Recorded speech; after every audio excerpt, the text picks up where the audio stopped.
Hello, today I'll be talking to you guys about one of the least effective and most rebelled against bans of a substance in recent history, and that is the ban of alcohol in the early 1900s known as Prohibition.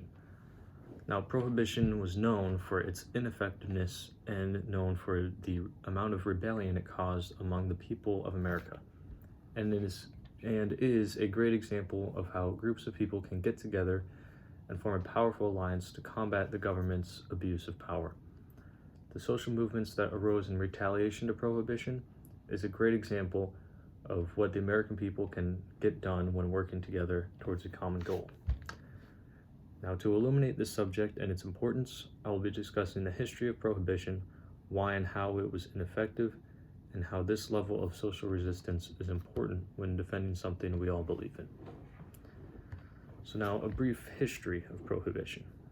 Now, the 18th Amendment, the one that banned the sale, manufacturing, transportation, and consumption of alcohol, was ratified in 1919 and came into effect in January of 1920. Now, this was done because lawmakers saw alcohol to be just generally unhealthy and destructive, especially in households across America. Now, which the last point which I will further get into, was proven to be untrue.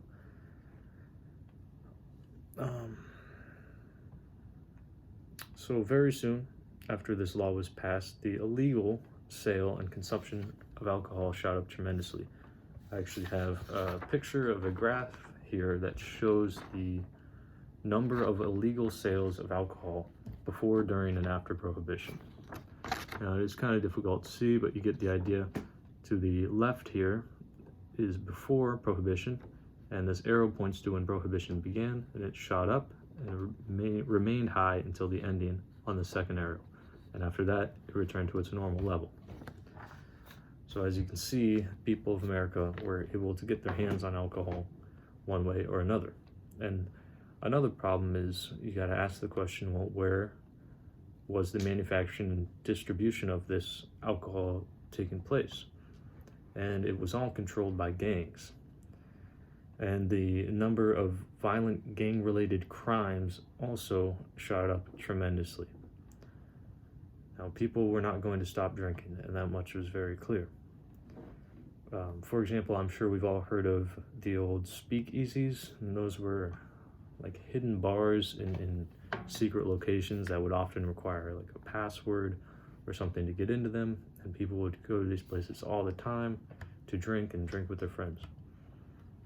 So not long after Prohibition began, social groups in opposition of it began emerging, the most notable of which, in my opinion, was the Women's Organization for National Prohibition Reform, founded by Pauline Morton Sabin, who actually started off as a supporter of the ban of alcohol. Now, she soon realized its ineffectiveness and its negative impacts on the community. And one of their first goals was actually to expose the people in positions of powers and lawmakers that themselves were privately drinking. They wanted to expose the hypocrisy of that, of course. Now, this organization quickly grew and had a number of women joined and supporting it very rapidly. American women who initially were thought to be being helped by Prohibition, as alcohol-related domestic violence and destruction of households was one of the primary targets. But these women actually joined a group to combat Prohibition and repeal the amendment. And this was just one of many organizations that had the same goal of repealing this amendment. There were very, very many of them. In fact, when Franklin D. Roosevelt ran for president, one of his main promises to the public was to repeal Prohibition. And when he finally did, it was said that he had a dirty martini to celebrate, which was his drink of choice.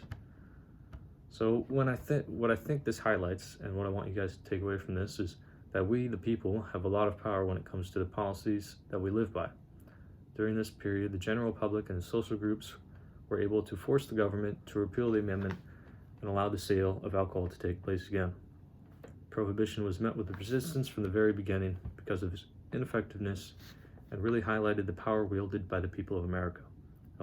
We would all be very wise to remember this, as it may be essential when facing corruption and abuse of power in the future. Thank you.